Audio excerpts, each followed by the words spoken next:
ഈ ടിന്നു യാദവിൻ്റെ സഹോദരനാണ് മറ്റേ എന്താണ് ദിനേശ് യാദവ്, അയാളാണ് പറഞ്ഞ ബലിയാടാക്കിയതാണ് എന്നൊക്കെ.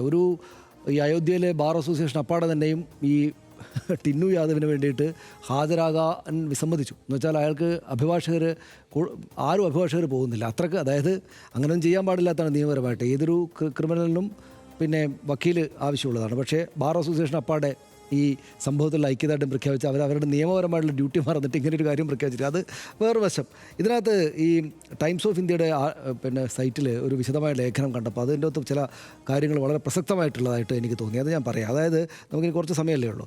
അപ്പോൾ നമ്മുടെ നാട്ടിൽ ഇന്ത്യയിൽ എത്ര ഹിന്ദു ക്ഷേത്രങ്ങളുണ്ട് എന്ന് ചോദിച്ചാൽ കടപ്പുറത്ത് എത്ര മണലുണ്ട്, തരികൾ എത്രയുണ്ട് എന്ന് ചോദിക്കുന്നത് പോലെ ഉള്ള ചോദ്യമായിരിക്കും. കാരണം 10 ലക്ഷത്തോളം ക്ഷേത്രങ്ങളെങ്കിലും ഉണ്ട് എന്നാണ് റഫായുള്ളൊരു കണക്ക്. അതൊരു കണക്ക് എന്ന് പറയാവുന്നേ ഉള്ളൂ. അത്രമാത്രം ചെറുതും വലുതുമായിട്ടുള്ള ക്ഷേത്രങ്ങളുള്ളതിൽ ഏറ്റവും സുപ്രധാനമായിട്ടുള്ള ചില ക്ഷേത്രങ്ങളെയാണ് അവർ പറയുന്ന തിരുപ്പതി ജഗന്നാഥ ക്ഷേത്രം, വൈഷ്ണോ ദേവി ക്ഷേത്രം, സിദ്ധിവിനായക ക്ഷേത്രം, കാശി വിശ്വനാഥ ക്ഷേത്രം എന്നിങ്ങനെ, പിന്നെ അയോധ്യയും. ഇനി ഒരുപാട് ക്ഷേത്രങ്ങളുണ്ട്. പക്ഷേ ഇത് ഏറ്റവും പ്രധാനപ്പെട്ടതായിട്ട് 5 എടുത്തിട്ട് അവർ പറയുന്നത് ഈ പറഞ്ഞ പേരുകളുടെ ക്ഷേത്രങ്ങളിലെ പണം ശേഖരിക്കുന്നതുമായിട്ട് സംഭാവന കൈകാര്യം ചെയ്യുന്നതുമായി ബന്ധപ്പെട്ട് അത്തരം കാര്യങ്ങളിൽ നിന്ന് വളരെ വലിയ വ്യത്യാസമാണ് ഈ പറയുന്ന അയോധ്യയിലെ രാമക്ഷേത്രത്തിലെ പണം കൈകാര്യം ചെയ്യുന്നതുമായി ബന്ധപ്പെട്ട്. അവിടങ്ങളിലെല്ലാം ഈ അതാത് ക്ഷേത്രങ്ങളിലെ കാര്യങ്ങൾ, ഇപ്പോൾ തിരുപ്പതിയിലെ കാര്യങ്ങൾ മാത്രം കൈകാര്യം ചെയ്യാനായിട്ട് അതിൻ്റെ ക്ഷേത്ര നടത്തിപ്പിന് വേണ്ടി മാത്രമായിട്ട് നിയമങ്ങളും ചട്ടങ്ങളും ഉണ്ട്. അതിനുവേണ്ടി മാത്രമായിട്ട് ജഗന്നാഥ ക്ഷേത്രത്തിലാണെങ്കിലും വൈഷ്ണോദേവി എല്ലാത്തിനും ഉണ്ട്. അതിൻ്റെ സംവിധാനങ്ങൾ എന്ന് വെച്ചാൽ ഒരു പ്രത്യേക അഡ്മിനിസ്ട്രേറ്റീവ് സിസ്റ്റമാണ്. ആ സിസ്റ്റത്തിനകത്ത് ബാങ്കിങ് മേഖലയിലുള്ള ആളുകൾ, പ്രത്യേകിച്ചും പൊതുമേഖലാ ബാങ്കുകളുടെ ഭാഗമായിട്ടുള്ള ആളുകൾ, ഉദ്യോഗസ്ഥർ, റിട്ടയേർഡ് ആയിട്ടുള്ള സിവിൽ സർവീസ് ആളുകൾ ഒക്കെ ചേർന്നിട്ടുള്ള ഒരു വെൽ സ്ട്രക്ചേർഡ് ആയിട്ടുള്ളൊരു ബോഡിയാണ് ഉണ്ടാവുക ഏതാണ്ട് എല്ലാവർക്കും. പിന്നെ ഈ പണം എണ്ണുക എന്നൊക്കെ പറഞ്ഞാൽ പ്രത്യേകിച്ച് അതിനകത്ത് പറയുന്നത് ഈ തിരുപ്പതിയിലൊക്കെ എന്ന് വെച്ചാൽ സ്ഥിരം സ്റ്റാഫാണ്. പോക്കറ്റ് ഇല്ലാത്ത പ്രത്യേക ഉടുപ്പിട്ടിട്ട് വളരെ ഫ്രിസ്ക്കായിട്ട് ഇവരെ പരിശോധിച്ചിട്ട് ഈ അടിവസ്ത്രങ്ങളൊന്നും ആ മട്ടിലൊന്നും ഒളിച്ചു കൊണ്ടുപോകാൻ പറ്റാത്ത വിധം ആളുകളെ അകത്തേക്ക് ഇടുകയാണ് ചെയ്യുക. വൻ സുരക്ഷയ്ക്ക് വേണം അകത്തേക്ക് പോകാൻ. അവിടുന്ന് പണം കൊണ്ടുപോകുന്നതാണെങ്കിൽ തോക്കും പിടിച്ച് വലിയ ആംഡായിട്ടുള്ള അത് വലിയ സംവിധാനമാണ്. അപ്പോൾ പുരി ജഗന്നാഥ ക്ഷേത്രത്തിലാണെങ്കിൽ ഓരോ ഹുണ്ടിയും സീൽ ചെയ്തിട്ടാണ് ഉണ്ടാവുക. അങ്ങനെ അങ്ങേയറ്റം കർക്കശമായ വിധത്തിൽ ഒരു വെൽ സ്ട്രക്ചേർഡ് ആയിട്ടുള്ള അഡ്മിനിസ്ട്രേറ്റീവ് സിസ്റ്റമാണ്. അതും അതിനുവേണ്ടി മാത്രമായിട്ടുള്ള നിയമവും ചട്ടവും വെച്ചിട്ടാണ് ഈ അമ്പലങ്ങളുടെ കാര്യങ്ങളെ ആകെ കൊണ്ടു നടക്കുന്നത്. പക്ഷേ അയോധ്യയിലെ രാമക്ഷേത്രവുമായി ബന്ധപ്പെട്ടുള്ള കാര്യങ്ങളിൽ ഇതിൽ നിന്നും പ്രകടമായ വ്യത്യാസമുണ്ട്. ഇപ്പോൾ മാത്രമല്ല എപ്പോഴും. എന്താണെന്ന് വെച്ചാൽ അതിൽ ഏറ്റവും പ്രകടമായിട്ടുള്ള വ്യത്യാസം എന്താണെന്ന് വെച്ചാൽ നിങ്ങൾ മറ്റ് ക്ഷേത്രങ്ങളുടെ ആളുകളെല്ലാം ഞാൻ പറഞ്ഞില്ലേ, അതായത് പലതരത്തിൽ അഡ്മിനിസ്ട്രേറ്റീവായിട്ടുള്ള ആളുകൾ ആണ് അതിനകത്ത് വരികയെങ്കിൽ ഈ നമ്മുടെ അയോധ്യയിലെ രാമക്ഷേത്രത്തിൻ്റെ കാര്യത്തിലുള്ള ഇപ്പോൾ അതിൻ്റെ പ്രധാനപ്പെട്ട ആളുകളെല്ലാം ട്രസ്റ്റിൻ്റെ തീർത്ത് ട്രസ്റ്റ് എന്നാണല്ലോ, ട്രസ്റ്റിൻ്റെ general secretary Champat Rai, trust member Anil Mishra, administrator Gopal Rao, donation supervisor Subhash Srivastava. ഇവരുടെ എല്ലാം കോമൺ ആയിട്ടുള്ള കാര്യം എന്ന് വെച്ചാൽ ഇവരാണ് ഈ കാര്യത്തിൽ ഏറ്റവും പ്രധാനപ്പെട്ട ആളുകൾ. ഇവരുടെ എല്ലാം കോമൺ ആയിട്ടുള്ള കാര്യം എന്താ? RSS ബന്ധമുള്ള ആളുകളാണ്. ഇപ്പോൾ ഇദ്ദേഹമാണെങ്കിൽ ചമ്പത് റായ് ആണെങ്കിൽ നമുക്ക് എല്ലാവർക്കും അറിയാം BHPയുടെ ഉപാധ്യക്ഷരൊക്കെ ആയിട്ടുള്ള ആളാണ്. അപ്പോൾ എല്ലാവരും RSS ബന്ധമുള്ള ആളുകളാണ്. ഇത് സമ്പൂർണ്ണമായിട്ട് ഈ തീർത്ത് ട്രസ്റ്റാണ് ഇതിൻ്റെ കാര്യങ്ങളെല്ലാം നിയന്ത്രിക്കുന്നത്. അല്ലാതെ ഒരു സുഘടിതമായ നിയമം അതിനുവേണ്ടിയില്ല, മറ്റേതൊരു സംവിധാനമല്ല, മറിച്ച് ഈ ട്രസ്റ്റ് തന്നെയാണ് എല്ലാ കാര്യങ്ങളും നിയന്ത്രിക്കുന്നത്. മറ്റേതുപോലെ ഈ സംവിധാനങ്ങൾക്ക്, സർക്കാർ സംവിധാനങ്ങൾക്കകത്ത്, നിയമപരമായ സംവിധാനങ്ങൾക്കകത്തല്ല.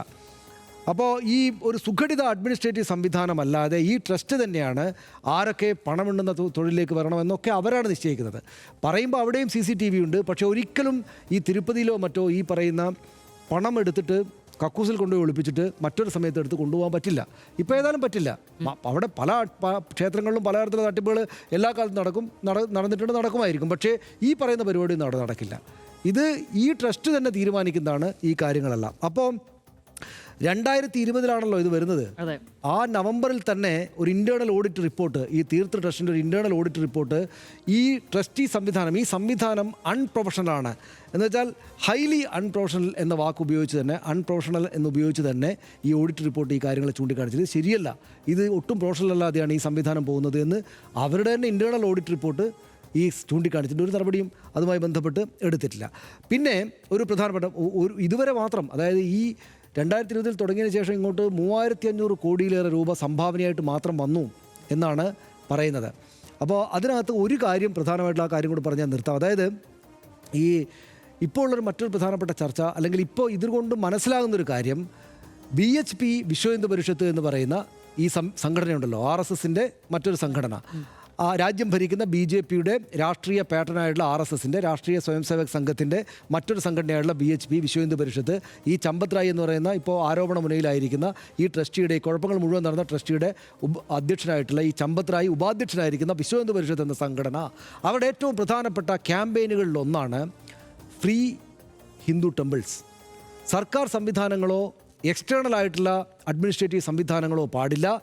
ഹിന്ദു ക്ഷേത്രങ്ങൾ ഹിന്ദുക്കൾക്ക് വിട്ടുതരിക എന്ന് വെച്ചാൽ ഹിന്ദു ക്ഷേത്രങ്ങൾക്ക് സർക്കാരിന് അത് നിലനിൽക്കുന്ന സംസ്ഥാന സർക്കാരുകൾക്കോ കേന്ദ്ര സർക്കാരിനോ ഒരു അവകാശവും പാടില്ല. അതിൻ്റെ മുകളിൽ ഒരു നിയന്ത്രണവും പാടില്ല. അത് അവിടെയുള്ള ട്രസ്റ്റുകൾ മാത്രം കൈകാര്യം ചെയ്യുക എന്ന ഹിന്ദു ക്ഷേത്രങ്ങളെല്ലാം ഹിന്ദു സംഘടനകൾക്ക് അല്ലെങ്കിൽ ആ അമ്പലത്തിൻ്റെ ട്രസ്റ്റുകൾക്ക് മാത്രമായിട്ട് കൊടുക്കണം. ഓരോന്നിനും ഓരോ ട്രസ്റ്റ് ഉണ്ടായിട്ട് അവർ മാത്രമേ നടത്താവൂ. അവർക്കായിരിക്കണം സമ്പൂർണ്ണ നിയന്ത്രണാധികാരം.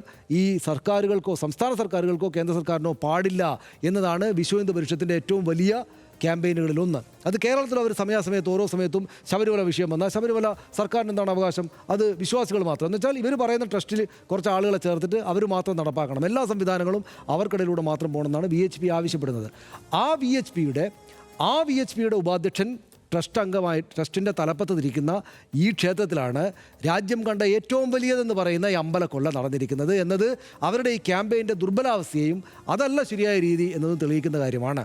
അപ്പോൾ ഇതുകൊണ്ട് തെളിഞ്ഞിരിക്കുന്നത് ഈ സർക്കാർ സംവിധാനങ്ങളും സുഘടിത സംവിധാനങ്ങളും ഈ പ്രതിപക്ഷത്തിലടക്കം ഭരണപക്ഷം ഭരിക്കുകയാണെങ്കിൽ അവരുടെ നിലപാടിനെ പ്രതിപക്ഷത്തിൽ ചോദ്യം ചെയ്യുകയും ഈ പരസ്പരം കാര്യങ്ങൾ ചോദ്യം ചോദിച്ചും ഉത്തരം പറഞ്ഞും ഒക്കെ പോകുന്ന ഒരു ബഹുസ്വര ജനാധിപത്യ സംവിധാനത്തിൻ്റെ കീഴിൽ തന്നെ വേണം നമ്മുടെ ആരാധനാലയങ്ങളും എന്ന് ഉറപ്പിക്കുന്നൊരു സംഭവമായിട്ട് വേണം നമ്മൾ ഈ സംഭവങ്ങൾ അയോധ്യയിലെ സംഭവങ്ങളെ കാണാൻ എന്ന് വാദിക്കുന്ന ആളുകളുടെ എണ്ണം വളരെ വളരെ കൂടുതലാണ്. ഇപ്പോൾ BHP പക്ഷേ അവരുടെ ക്യാമ്പയിനിൽ മുന്നോട്ട് പോകാനൊന്നും പോകുന്നില്ല. അവരിപ്പോഴും ഈ ക്യാമ്പയിൻ ഉറപ്പിച്ച് കൊണ്ടുപോകണമെന്ന് വിചാരിക്കുന്ന ആളാണ്. പക്ഷേ അവരുടെ ഞങ്ങൾക്ക് തരൂ, ഞങ്ങൾ നടത്തി കാണിക്കാം എന്ന അവരുടെ അവകാശവാദങ്ങൾ അഡപടലം പൊളിഞ്ഞു വീഴുന്നത് കൂടിയാണ് നമ്മൾ അയോധ്യയിൽ കണ്ടുകൊണ്ടിരിക്കുന്നത്. തീർച്ചയായും അവർക്ക് ഈ മാതൃക ഉറപ്പായാലും ഈ അയോധ്യ രാമക്ഷേത്രത്തിൽ നടപ്പാക്കിയത് കൂടിയായിരിക്കുമല്ലോ ചിലപ്പോൾ.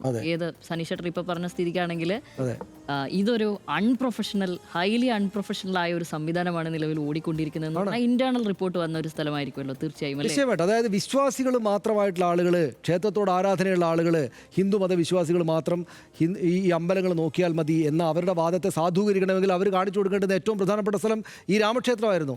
എങ്ങനെ വന്നൊരു ക്ഷേത്രമാണത്, എത്രമാത്രം സംഭാവന കുമിയുന്നൊരു ക്ഷേത്രമാണത്, ലോകത്തെ എല്ലാ ഭാഗത്തുനിന്നും ആളുകൾ ശ്രദ്ധയോടെ നോക്കുന്നൊരു വളരെ സൂക്ഷ്മ നിരീക്ഷണമുള്ളൊരു ക്ഷേത്രമാണത്. കേന്ദ്ര സർക്കാരിൻ്റെ അപ്പാടെ തന്നെയും ശ്രദ്ധ അവിടെയുണ്ട്. RSS എന്ന് പറയുന്ന മഹാവലിയ സംവിധാനത്തിൻ്റെ ആകപ്പാടെ ശ്രദ്ധയുണ്ട്. അവിടെയായിരുന്നു അവരത് കാണിച്ചു കൊടുക്കേണ്ടിരുന്നത്. അവിടെ അവർ അടപടലം പൊളിഞ്ഞുപോയി. കക്കൂസ് ഒളിപ്പിച്ച പണമായിട്ട് ആളുകൾ വീട്ടിൽ പോവുകയാണ്. ഹുണ്ടികളിൽ നിന്ന് മുഴുവൻ പൈസ എടുത്തിട്ട് രാംലല്ലയ്ക്ക് ദൈവത്തിന് വേണ്ടി മനുഷ്യർ സമർപ്പിച്ച പണത്തെ അടിച്ചു മാറ്റിയിട്ട് പോയതാരാണ്? വിശ്വാസികളെന്ന് അവർ പറയുന്ന, ഞങ്ങളാണ് ഏറ്റവും വലിയ വിശ്വാസികളെന്ന് പറയുന്ന ആളുകളാണ് അടിച്ചു മാറ്റിപ്പോയിരിക്കുന്നത്. അപ്പോൾ അവരുടെ ഈ ക്യാമ്പയിൻ ഈ രാജ്യം കണ്ട ഏറ്റവും പൊളിഞ്ഞുപോയ ക്യാമ്പയിനായിട്ട് മാറിയില്ലേ? തീർച്ചയായും.